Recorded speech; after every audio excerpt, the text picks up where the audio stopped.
Welcome to the Blind-Centered Audio Description Chats. These are the edited recordings of the Blind-Centered Audio Description live chats. The live is the most fun part. We get together, we start with a question, and then we invite up anybody from the audience who wants to come and chat with us, agree, disagree, shed light on something that we hadn't thought about before, which is Nefertiti's favorite. I'm Nefertiti Matos Olivares, and I'm a bilingual professional voiceover artist who specializes in audio description narration. I'm also a fervent cultural access advocate and a community organizer. I'm Cheryl Green, an access artist, audio describer, and captioner. And I'm Thomas Reed, host and producer, Read My Mind Radio, voice artist, audio description narrator, consultant, and advocate. Recording now. All right, here we go. So, as a reminder, we are here to talk about what it means to center blind people and how that affects the quality of audio description. What exactly is allyship? How can our allies be effective using their position and privilege to open doors and then get out of the way? Or as I like to say, great, you've got clout. Now get out. That said, plus, we're also going to get into what to expect from BCAD, Blind-Centered Audio Description Chats, in the future.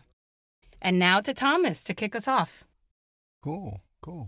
So why don't we start with Blind-Centered Audio Description. So since we're back, this is our, I guess, second season, if you will, second year.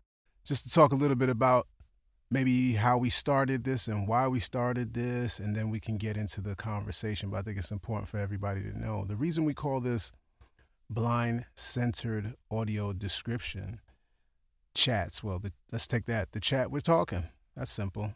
The Blind-Centered Audio Description is really what we feel about audio description in general and how it should always center that target audience, which is blind folks. And when I say blind, I just want to make it clear, I'm including low vision. So I don't necessarily always say blind and low vision. I'm including that in blind. So yeah, the idea there is that if you are going to create audio description, and audio description is a service for, and it's an art for folks who are blind. And so when we're creating it, that's who we should be thinking about. So we shouldn't necessarily be thinking about, oh, I have to do this because the government tells me so, or because my boss told me so. That's not too great, because the product isn't going to be that great if that's where you're coming from. But what you should be thinking is, what are the needs of folks? What does the community want? Right? That's a big deal now. We get audio description, we have conversations, and sometimes folks who are dominating those conversations aren't necessarily the users of audio description. That doesn't seem cool. It doesn't seem smart. If you had a product, don't you want to hear from those who are using your product? Well, that's what Blind-Centered is all about, keeping that in the target there. So, allyship. We're talking about allyship, so I figured, why don't we do a little bit of a definition of allyship. I looked it up on WordHippo. WordHippo says that an ally is a person or an organization that cooperates with or helps another in a particular activity. That's a basic definition, right? So you can say, what does that help? So we got partner, associate, colleague, confederate. I'm not crazy about that one. That brings up some other stuff for me when I hear Confederate. Just saying, it's America. Accomplice, collaborator. I like accomplice. I like collaborator too. Comrade, that's cool. Deputy, helper. Supporter, accessory. That's cool. Aid, backer. And here's my personal favorite. I don't know about y'all, but this is my personal favorite. Henchman. I'm just digging that one. You're not an ally. You're my henchman. And sometimes In life, you need a henchman. You need a good henchman to get you by sometimes. I'm just saying. Heck yeah. You never 2 thumbs know. up to that one. You know what I'm saying? It can come in very handy to have yourself a henchman. Not that I know anything about it. Anyway, but an ally is really about someone who has privilege but chooses to stand for and with usually a marginalized community, right? And so, we all in our lives in different roles can play the role of an ally, right? So when we talk about marginalized communities, there's many different marginalized communities. So, I as myself as a blind man, blind cisgender man could be an ally for women, right? That would make sense. What's interesting is if we talk about some of the steps to allyship, and then what I think is, so these are just general, right? These are very general, but I think what could be fun and interesting is that if we apply them to audio description after that. All right? So here's some steps. 10 steps I found. Number 1, listen. I love that one. And so real quick, I'm going to tell you a real quick story. So a few years back, I think it was John Legend, the artist, right? The musician. And he was talking about how he was very much into prison reform and wanted to become an ally and be all about it. He spent the first, I think it was like a year or 2, going to meetings, going to all these various things, learning about it, and never saying a word, just listening. And I always remember that because I was like, wow, that's the way to do it, right? That makes total sense because you're new. You're new to this. And so you're just all about learning. And so that's what that listening was. Get educated. That's a part of that listening process. 3, get involved. All right. We can talk about that again. Remember, we're going to talk about these specifically around audio description. 4, show up. I like that. 5, speak up. All right. 6, intervene. Now, intervening, you just don't intervene. You got to intervene with permission. So just don't go saying something. Welcome discomfort. Now, that's a real good one. Because, if you're not of a community and you're learning, there's some things about that, especially if we're talking around disability, that non-disabled folks are just uncomfortable. Well, sit with that. That's good. Sit with that uncomfort. 8, learn from your mistakes because you're going to make them. And yeah, I said gone. You're going to make them. 9, stay engaged. Real important. 10, donate. That's a good one. Because everybody and every process and every movement needs some money. So if we think about this from audio description, and y'all help me out, and this is a question that I want to ask the audience. So in prep for y'all, if you have any stories around allyship, specifically around audio description, but if there's something that makes a point that is non-audio description related, I think we're open to listening to it. But let's keep some of these steps in mind around audio description. So listen. I could even just say listening to audio description. If you're an ally and you don't listen to audio description, you don't even ever watch a film or a television show with audio description, well, how are you an ally? I think you should be familiar with it, but it's also listening to the people who are talking about it. And so listening, again, remember, this is blind-centered, listening to blind people talking about audio description and what they care about, what's important to them. Getting educated. Well, what are some ways you can get educated about audio description? One is, if you're in the house right now, I appreciate it. And hopefully we're going to provide some of that education. I think, the series of blind-centered audio description is one way. Listening to Cheryl or Nefertiti when they're on a panel, those panels are great, and they are great on them, and you'll learn a lot. There are podcasts, and yes, Read My Mind Radio is one of them. But there are other podcasts, too, that you can learn. I think Read My Mind Radio is the best one, though. But I'm just going to say that. But anyway, Thank you, Neff. Get involved. let's think about this one, because how do you get involved with audio description, right? How do you get involved with this? So let's say, obviously, if you are someone who is making audio description, you're a writer, you're a narrator, whatever the case may be. That is one way of getting involved. Obviously, listening and watching something. But what are some other ways to get involved in audio description? I think there are communities. When we talk about live audio description, there are many types of venues that offer it that might be looking for volunteers, especially for those who are, who know about it and are familiar with. There's opportunities there in museums. Advocating, that's another way to get involved. Just if you go to a theater, you go to a show and they don't, you can ask, do you have audio description? Oh, what's audio description? Bam, tell them about it, right? That's getting involved. Speaking up, that's that one. I think that's a great example there. If you go to a theater, even if you don't consume it, I think that could be really fascinating for someone who is an ally to just, hey, do you have the audio description? Even if you don't, you might ask for it or just ask to see if they have it there. And again, they might not know what it is.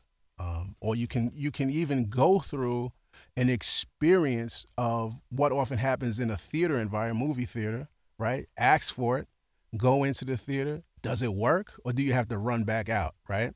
Go through that experience, see what that's like, and then maybe have a nice conversation with the manager. You can do that. You can do that too. That would be great. Is that too much to ask for? What do you think? Cheryl? Neff? No, I don't think it's too much to ask somebody, even if they don't intend to use it, to be like, hey, do you have the equipment? And I would even add, do you charge the batteries? Mm-hmm. Does your staff know where to find it? And who do I talk to if the equipment isn't working? That's great. Absolutely. Does your staff know the difference between the setting for people who are hard of hearing versus audio description for blind and low vision folks? It's all part of advocating, educating, all of it. All of it. And it reminds me of somebody was telling me, or us, that how they don't like to go to the theater because, for them, okay, I have to either, the public transportation might be the situation. I get an Uber, I pay that money to get to the theater, and so many times when you get there, it doesn't work, right? So imagine if there's an ally who's kind of doing that work, and so now you can go there because that work is done. Because often, I can't tell you how many times when audio description, when I first started going to theater, a local theater, and it was new, how many times I went there to watch a film and never got to watch it with audio description, but got free passes to another film. Yes, and may I just say, free passes for what? So I can come back and you fail again? You don't want a free pass. You want to enjoy the experience you paid for at the time you paid for it. Yeah, I want the free passes too, though. Well, all right. They were little at the time. My kids were little, so yeah, we were using them free passes. But it wasn't cool to get them the way we got them. That's part of that speaking up. And it's also part of the intervening there. That's a really, really cool way of intervening because you don't have to necessarily ask because you're just sort of taking charge, you're in there. But other ways to intervene, you might be in a live theater environment and maybe you're sitting next to a person. Maybe that person is not with you, but they're having some problems with the AD equipment. And you might be able to help intervene. Maybe because that person might, if they have to get up and go find a manager, if that person is by themselves, that could be a really time-consuming task for someone who's blind to get up and try to go find a manager, where for someone else, it might be really quick and easy. So intervening and helping out in that situation is probably a very welcome thing. I can tell you personally how many times I've wanted to attend a live performance. I'm really into live theater, Broadway, off-Broadway, etc. And they only offer one audio-described performance per season. 2 is a lot to ask for. I live in New York City. I am in the mecca of live theater. And you mean to tell me that you only offer 1 to 2 performances with audio description? That's not okay. So how about intervening and advocating for more options? More availability of audio description. Instead of that one show on a Tuesday at 7:35, right? Oh, if only. It's usually like on a Sunday at matinee or something. Okay. See, Tuesday was an inconvenient day for me, but that was No, Sunday, that's true too. Yeah. The time can be inconvenient. The day can be inconvenient. Yeah. Whatever it is, a lot of us work, or a lot of us want to spend Sunday resting or with family or whatever the case is. Yeah. Why are you pigeonholing me? Shameless plug, Cheryl's podcast, Pigeonhole. Check it out.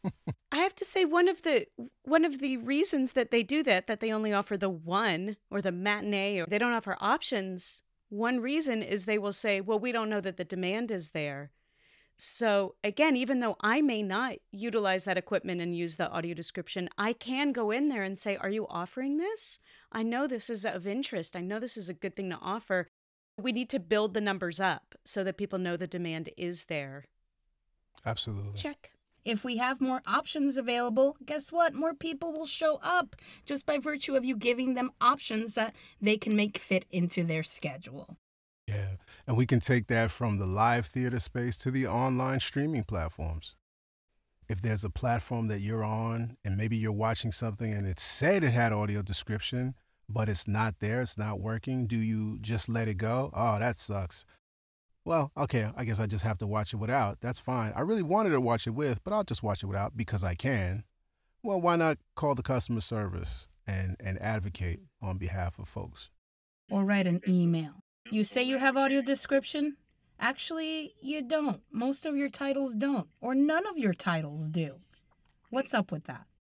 Ooh-wee, what's up with that? Learning from your mistakes. This is a good one because I think it's inevitable that well-intentioned folks are going to make some mistakes, and I think everybody has to, leave some space for the mistake that's gonna happen. Have some grace, for that individual. But at the same time, if that individual makes that same mistake again, that's not cool. That's sending a whole message that you do mean to send, but you probably don't. And so learning from your mistakes could be a really big thing, and that could be as simple as how you talk about audio description online. Are you censoring yourself, or are you censoring the blind consumers in how you talk about audio description? The blind consumers who, by the way, audio description was made by and for. Correct. Also, you make a mistake once, that's understandable, reasonable, forgivable. But you make it more than once, and that's a choice, y'all. Yeah, that is. You're right. 3-strike rule. Do y'all use a 3-strike rule? 2 for me. If that, depending on what it is, you get 1. If your mission and your values are, I will be an ally or a co-conspirator with this person or this group, and you make a mistake, recenter yourself on what that mission was. No, I am going to be an ally. I made a mistake. I'm not going to beat myself up. I'm not going to say I'm horrible. I'm not going to leave the movement. I do think it's possible to recenter yourself on the goal if you are being an ally, and that is how to be an ally, is to recenter yourself on the goal, not on yourself. I love that you said that, recentering yourself, because that goes to the next one, which is staying engaged. And that's exactly it, because sometimes folks get discouraged, get disappointed. Again, centering yourself. I'm taking my toys and I'm leaving, that type of thing. All right, bye. I guess you wasn't really about this. That's right. It's not about you, right? It's not about you. Yeah. It's about the general movement and moving it forward. Which is about everyone. The final one is the idea of donating. And I think this donating, when it comes to audio description, again, there could be many different ways you do this. So, for example, if you know someone who hasn't experienced audio description in a live theater space, whether that be live theater or whether that be a movie theater, perhaps you might want to donate a ticket You know what I'm saying? Especially if you were the one, maybe you went to that theater like we were just talking about and found out that, oh, this theater does have it. Well, maybe you want to, donate to someone to, hey, go ahead and go check out audio description. I know you never checked it out because for most of your life, you've been experiencing inaccessible content. But hey, this is accessible. And I know they have it here and it works. Go check it out. Here's a ticket for your movie. How cool is that? That's an ally. I think that's pretty cool. That's really cool. Yeah. Also, you can donate your time. We're all donating our time right here. We make zero on these conversations, but they are super important. It's a labor of love, and it's a labor of progress that we're trying to accomplish here. So if you know, let's say, of a podcast, become a guest, donate some time. You being here, listening to us, or telling somebody about the Read My Mind radio podcast where they can hear the replays of these, what do we call them? Episodes? Gatherings? Yeah, the chats. Yeah, chats. Oh, hello. It's right in our name. Thank you. Tell them to tune in if you find these conversations, these chats of value. That's donating knowledge. Mm-hmm. Yeah, absolutely. I want to hear from you all if you have any stories or if you have any comments or if you have any examples of some of these. There's lots of conversations taking place today around the topic of audio description. I don't know if I want to say a lot, but there's definitely more than there were a few years ago, right? And I wouldn't necessarily say that they're all even in terms of, do they all come from a blind-centered approach? I wouldn't say that was the case. I've seen some, I've heard talks, I've been around some things that the focus is definitely not on the blind people. And sometimes that could make sense, but I think even in those conversations, there should be some censoring, right? So meaning if we're talking within the industry, and let's say it's about narrators or it's about the production of audio description, and unfortunately there's not that many blind folks involved in that, which we will probably be talking about again here at some point. But even in that instance, I think there are moments in the conversation where the centering of blind people and the consumers, right, blind consumers, should be taking place, and I don't see it happening. And, so maybe some of y'all have seen things like that, have witnessed that. Mm-hmm. I want to hear about them if you want to share them. So in a situation like the one I was just kind of talking about, when there are panels, when there are these conversations about audio description, and let's say they are inclusive of blind people, how should they work? When we talk about allyship, we talk about passing the mic.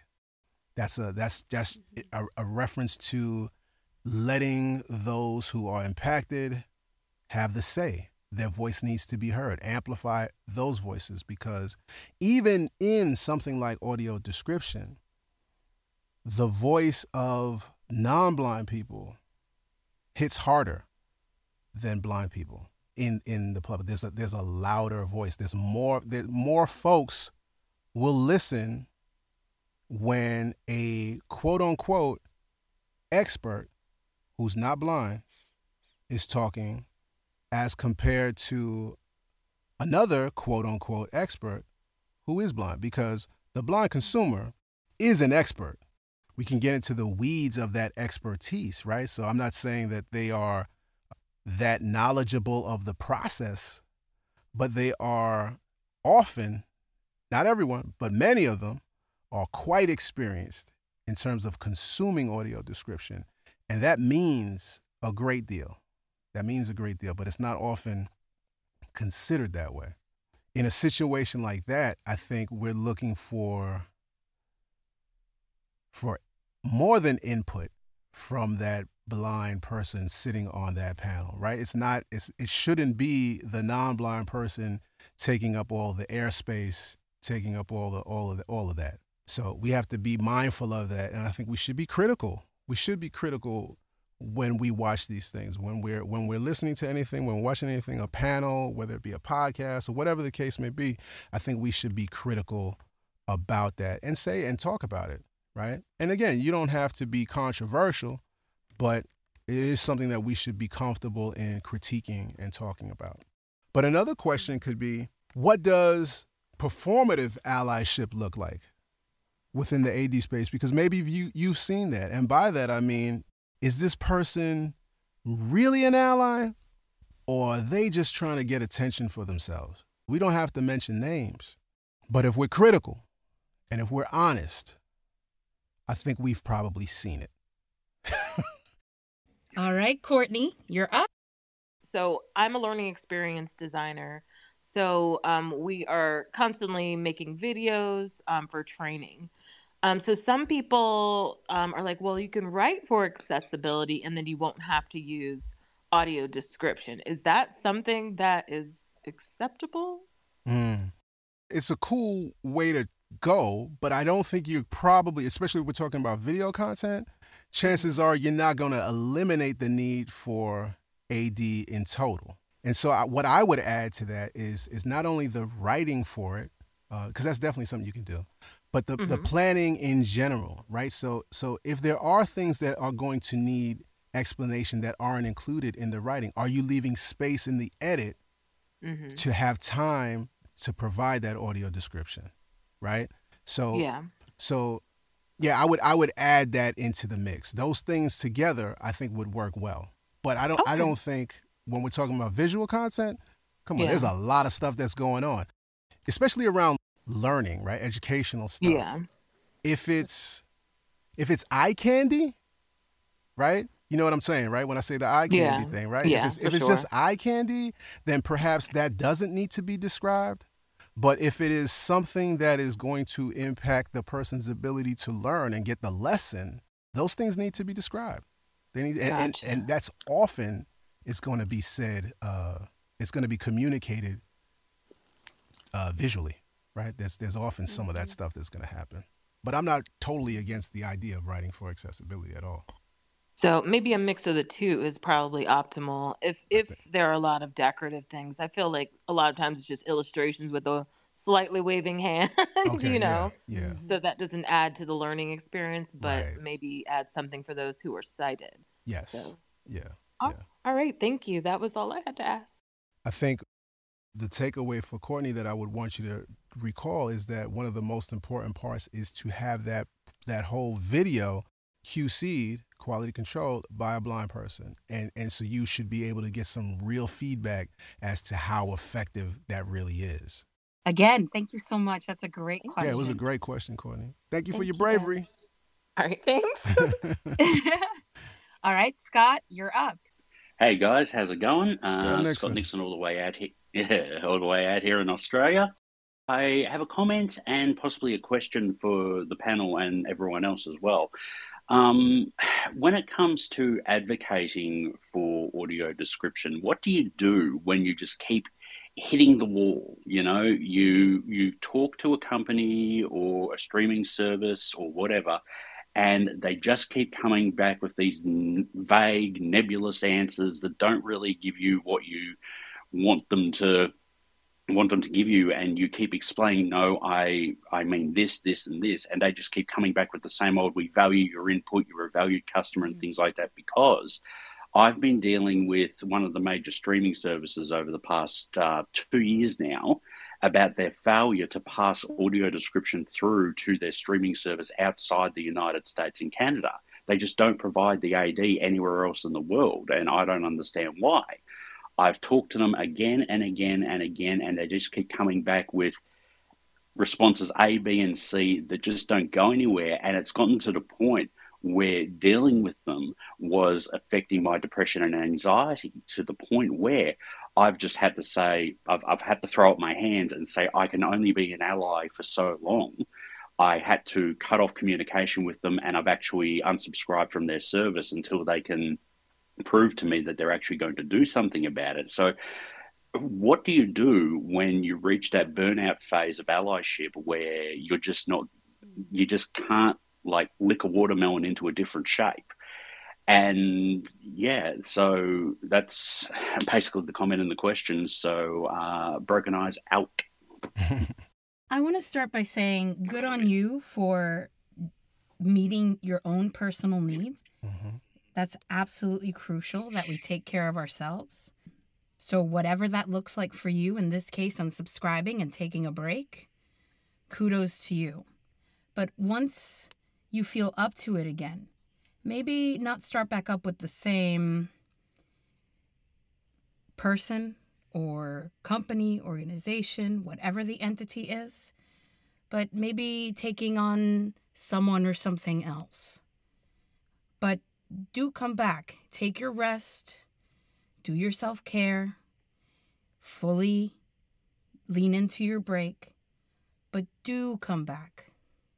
You know, we all need that spirit, that energy. That's what I have to say.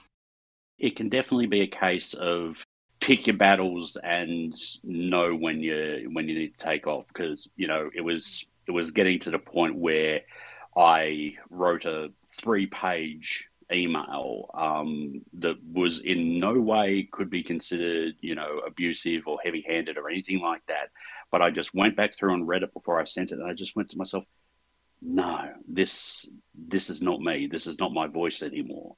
This is coming from the bad place type thing. And so that's when I decided that I had to take a step back and delete. And yes, I definitely will come back and challenge things, maybe from a different perspective, different tactic or something. But yeah, just I hit that burnout phase, and it just snuffed me for a while. I agree with all of the self-care, absolutely. But one of the things that I think we have to remember, especially in this day and time, is that social media effect, and the ability to tag and put these conversations in public, and that right there is some pressure. You may not think it is, but it is often pressure. I remember I had an issue with Amazon. And this wasn't even anything around audio description. It was like a product or something. And I was sending emails and calling, and all I did was add them on Twitter, and bam, they was right in my DMs, right in my DMs, and like, hey, send us this, and this, we can get this resolved. And it got resolved, and it's like, wow, okay, this means something. So that's one thing. I'm gonna forward you a link, and it's a couple. I forget their last name. I'm not gonna say it now anyway. But they wrote up. They were going through a similar thing, and it had to do with pass through to, was it YouTube or something? I don't remember. But a station wasn't passing through AD, and they wrote up. They tracked every single call they made, and they wrote the whole thing up. And I think they posted it to their website. They contacted other people within the industry of AD who started to use some of their influence, and they're having progress now, right? And I think part of that is the writing up of everything, as well as the sending that to other people, because there's a big difference when you don't have things written up like that, and you're just like, yeah, this company's doing da da da da da da. Not saying you do that, but it sounds like that to people. Sometimes it comes across like, oh, this person's just complaining. But when you have things documented the way they did, then it takes on a whole different thing. So I'll send you that just so you can see that, and maybe you might even want to connect with them, because they might be able to give you some good advice. The other thing is that when you are contacting a company like that, one thing that helps is, if you can, this is hard, but sometimes you're looking for that internal ally, that literally what we're talking about today, that person on the inside who actually cares. And I saw that in action years ago, because my Fox affiliate, it was the X-Files movie that was coming out, and it was supposed to have AD. This was some years ago. And I turned on Fox. I was a big X-Files person back in the day, and it didn't have it. And so I called him, and I just happened to make my way to someone within my local Fox who knew the person within there who they said, I don't know about the audio description, but I know about the captions. So they got me to the captions person. And so the captions person ended up just kind of taking it because they cared about access. And so they got a resolve for me the next day. And it was so cool, but it was only because somebody gave a beep, right? And so if you can kind of finagle, and you know, you're a charming dude. So I feel like you could probably do that. You could probably, you know, work something with the intention, maybe not just getting his result right there, but maybe having a different intent is to find someone who gives a boop within the company, you know? But again, going back to your self-care, that's the first, and then all of this stuff comes later. I'm going to send you that link sometime. I'll send you this probably tomorrow. Yeah, no worries. Thanks, mate. I really do appreciate that. And yeah, just...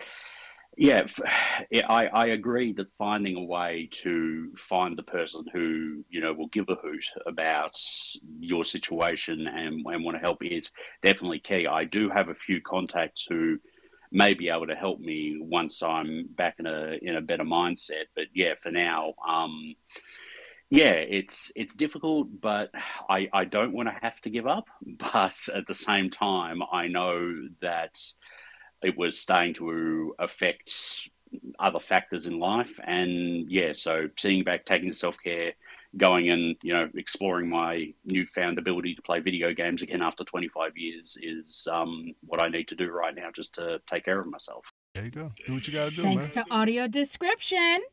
Dang right. Cool, Thank you man. so much for your contribution, Scott. Always valuable. You guys, it is so great to have you all back. Thomas, Cheryl, you guys are absolutely fantastic, but I can't help myself. I have to give a special shout out to Neff. You have been smashing it lately with your advocacy and all the work that you have been doing, Neff. I have just been so impressed by everything you're doing at the moment, and just please keep crushing it because we're all just loving what you're doing. Thanks, you guys. Thanks. You're going to make me cry. Thank you so much. Scott, I understand completely. My battle with the streaming service started over 2 years ago, and I did take a break because they frustrated me, and I had to regroup and rethink. And I took an approach that I had learned at work about how to document every step of a process. And just to put it really quick, I had a supplier that was doing work for me, and we set up a purchase order where they were docked every day. They were late, and I documented everything. And instead of paying $65,000 for the service, we paid $3,000. So that was what was my idea for what I did, me and my husband, when we wrote that paper. But you do have to be in the right headspace to be able to do it. But besides that, I did want to give a positive example. Oh, cool. A few years ago when I lived in Michigan, we had attended a movie theater and the equipment was not working, the audio description was not working. And the one iPad that they had that was supposed to set everything up to fix things was broken. And I'm saying, okay, for a $500 iPad, you're not going to provide this service. And I was so frustrated. I contacted a member of the talent for a local network for local ABC who was an ally to people with disabilities because he had a granddaughter with SMA. So he was very in tune to people with disabilities because he advocated a lot for her. So he actually knew the owner of the theater and he contacted them and he let them know what my complaint was because I had put it on Twitter and had tagged him. And he had the owner of the theater call me and they purchased extra iPads and invited me and my husband back to the theater. And that ally made a big difference for me with that experience, you know. So they really can, you know, allies can really make a huge difference when they are committed to the cause. Fantastic. Fantastic story. Yep. There you go. And you did it on Twitter. Yes, which I got to find something to do because I don't even get on there anymore. Yeah. I don't know what to do. Yeah. It's a no. But thank you guys for doing this. This is really great. Thank you for joining us, Renee. Appreciate it.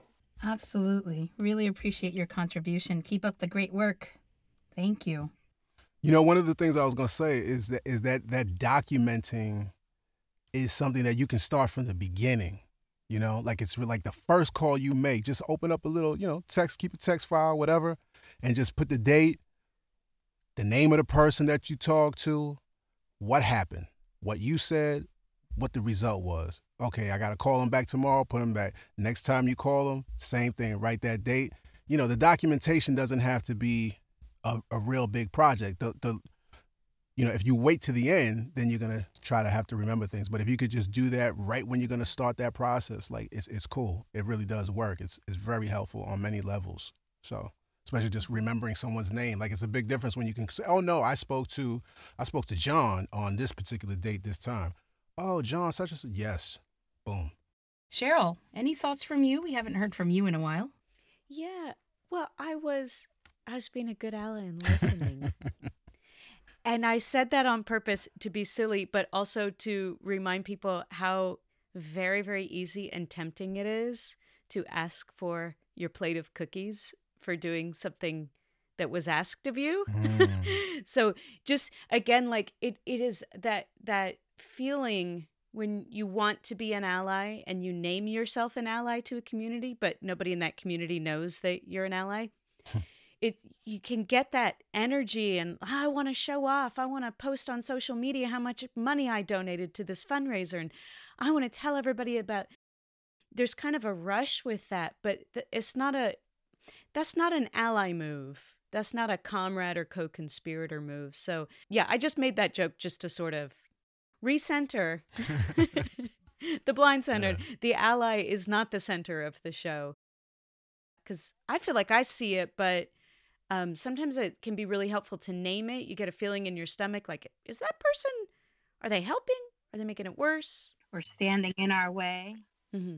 I loved what Nefertiti just said about standing in the way, because I think about, I have people open doors for me and then literally stand in the doorway and I can't get past. And then they're mad that I wait for them to move. And I know that I am not the only one who experiences that. That, like, literally, I opened the door for you and then stood in your way and now I'm mad at you. An example of performative allyship I've come across is somebody maybe sharing something on social media, like, this is about blind something, but they didn't read the whole article. They didn't carefully analyze who wrote it, what is the source, was this actually debunked on Snopes already, because it was. I think it's real performative to go out there and just share literally everything you come across that's about blind anything, AD anything, without carefully figuring out what is the message of this thing and what will I be promoting when I share this.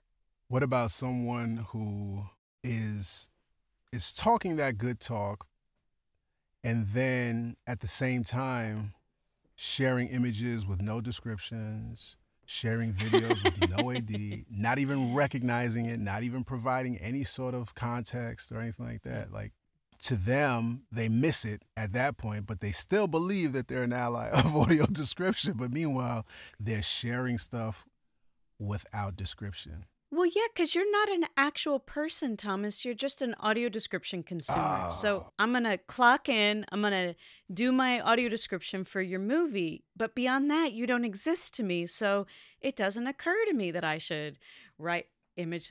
Obviously, I'm playing. But I do feel like it's that rehab and service provider model of accessibility. Like, I provided my service. I'm all done.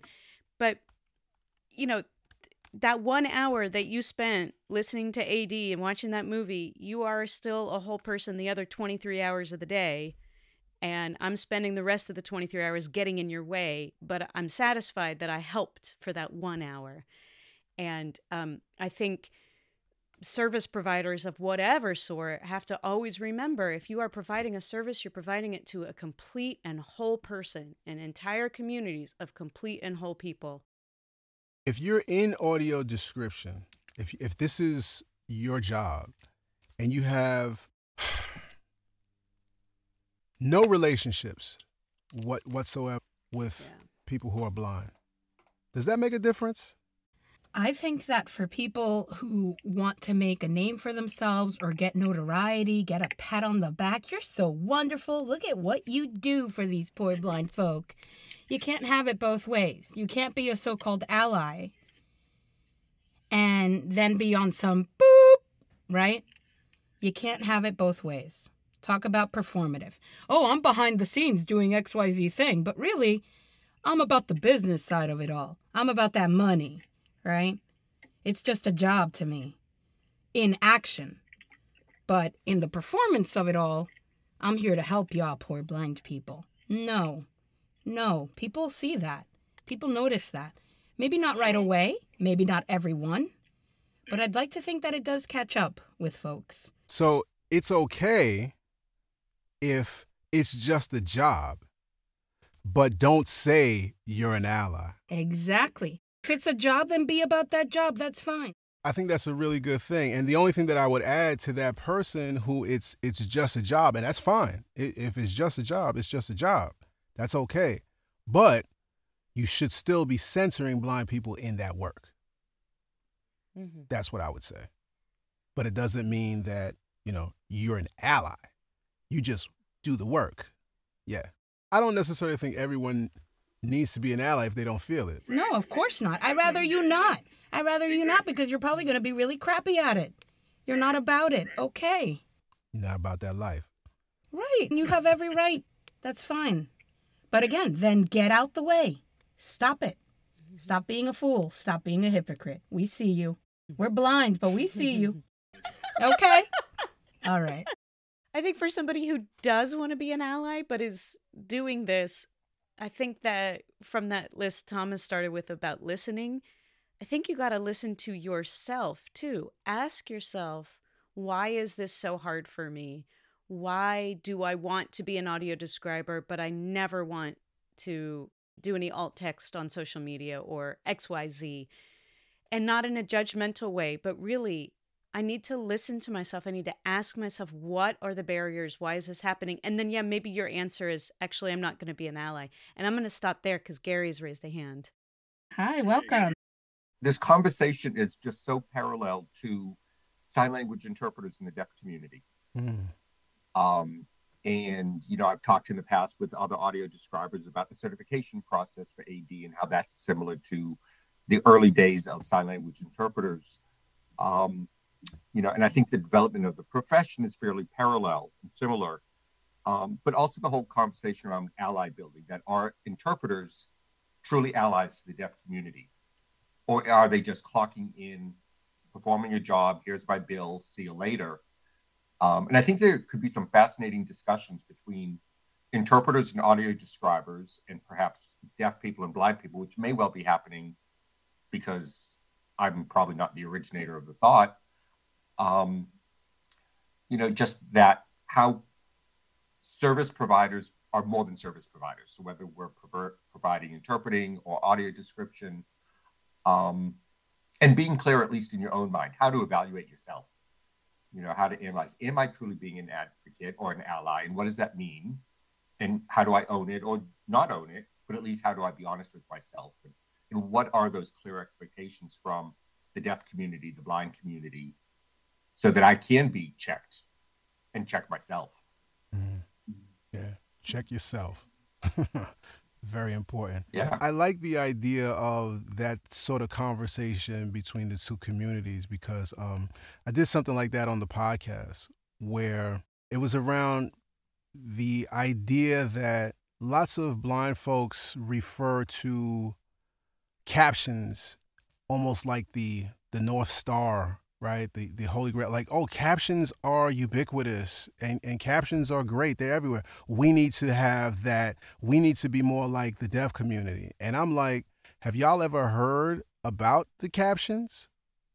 Because they're not, there might be captions, quote unquote, everywhere, although that's not true. But the quality of those captions aren't always great. And so that's something that we need to know because we're not just shooting for the quantity, we're shooting for quality. Those discussions are really important, especially when you think one is a model that you should follow for your own access. So I like that you brought that up, Gary. Just for to clarify, this is Gary Morin. I here in Maryland. Yeah, we just chatted. It was great turning on and hearing your voice tonight. Very cool. And for everyone else, I am an accessibility coordinator at the National Cancer Institute in Maryland. To introduce myself. Thank you. Excellent. So thank you so much. Yeah, I love interacting with audio describers and learning more and more and just learning my way about it. So I'm glad to be here. Thank you, sir. Thank you for being Glad here. to have you. Thanks. And thank you for being active in your learning. I think that's really cool. So yeah. 100%. I wanted to ask another question. I think questions are good, right? Like all of these conversations sort of start with a question. And I think allies and consumers, all of us, we need to be asking better questions of ourselves. Sort of like that example that I just gave. Like sometimes we just repeat things, without ever really thinking about it. Things get just said and they just get repeated, right? There's phrases that people repeat all the time around audio description. And it's like, oh, you're just saying that. Like, what does that mean? What does that mean to, when folks say, this is just something I came to recently in terms of, we talk about, we want the equal experience of sighted people when we go to a theater and while we're watching visual content. That's not going to happen. That's not going to happen. I don't even think the best audio description is going to be able to do that, right? So why are we repeating that? Yeah, no. As somebody who has repeated things in the past that I have since then thought better of, or now have lived experience from which to speak from, I can say that no, repeating just because a high-profile person has taken this approach or has made up this punch phrase or catchphrase, whatever the phrase is, it's not okay. I think what is okay is to examine, to question, to really dig deep. Like, is this really true to me? Is this really what I believe? Is this really what I experience as a blind person? Especially, not for nothing, if it's a sighted person saying these things. We are all about blind-centered here, yes? So, as a blind person in this community, what's my fellow blind person saying, thinking, experiencing? And what about me? Is this true to my experience? How? And if it isn't, should I really be repeating this, perpetuating this, bringing focus to this, and bringing more focus on this person or people or organization? Cheryl? Yeah, a slightly different thing that popped into my head was a good ally move. If you've got a question and you need to check a source or you need more education on something, I think a real good ally move is to speak to somebody and get the resources and get guided to the education you need without bugging the people in the community you're trying to be an ally to educate you for free. I think there's some steps to work through first, and that's where you can speak to another ally or another comrade or co-conspirator to get directed, and then you are coming with more education and more self-reflection before you come into the community with deeper questions. And it's okay to humble yourself a little bit. It's okay to admit what you don't know, or that you've made a mistake, or that you're afraid to make a mistake. Aren't we all? Haven't we all? But respect to those who do better, who try harder, try it all, right? Yeah, absolutely. It applies to all of us, the questioning of ourselves, questioning of others. Everything you just said goes back to those steps, those points for the steps to allyship, right? Listen, get educated, get involved, show up, speak up, intervene, welcome discomfort. That's a big one. Learn from your mistakes, stay engaged, and donate. so many of those were wrapped up in what you were just talking about, Cheryl, in that example. Even the donate, because, you're asking someone for their time and for their education. Sometimes it might just be asking. That person might be like, nah, it's cool, but just offering. That could go a long way too. And so we're going to continue this conversation. And what I can guarantee you is that whatever avenue we're talking about when it comes to audio description, can you guess who's at the center? I mean, I don't know. Could it be blind people?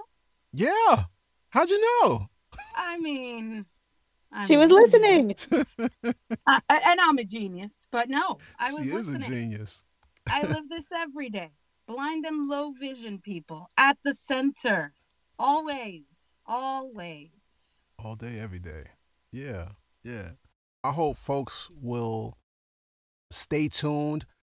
Nev, tell them what's the best way of keeping in touch with BCAD chats and learning more. And let's say they had a suggestion. If anyone has a suggestion or something that you're interested in, how could they let us know? We have an email address now, blindcenteredad@gmail.com. Blindcenteredad, all one word, blindcenteredad@gmail.com. Hit us up. If you didn't speak today, but you want to let us know your thoughts, we're open. Any suggestions for future chats? We are here for it. Anything you want to complain about? We will take that too. We are here for all of it. So blindcenteredad@gmail.com. And if you'd like to follow me or just whatever, you're big on the socials, look for me on LinkedIn. Nefertiti Matos Olivares. It's a long name, y'all. NEFERTITIMATOSOLIVARES. Or the first three letters of each of those names, @NefMatAli on X. Very cool. Very cool. Cheryl, you want to give your info? Yeah, I'm just here. I don't go anywhere. I'm just right here.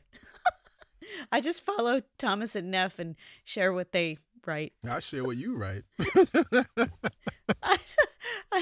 And since the three of us will be, receiving and reading and the like, we will take turns responding. We will sign our first name, so you have an idea of who responded. And don't be surprised if it's a thread, if you get feedback or responses, replies, whatever, from, one or two or three of us. But we do have a lot of resources that we've collected over the years too. So if you're curious about, stuff that other people are talking about, other ways people are writing about it, I mean, we love to share this stuff and we love to be in these conversations.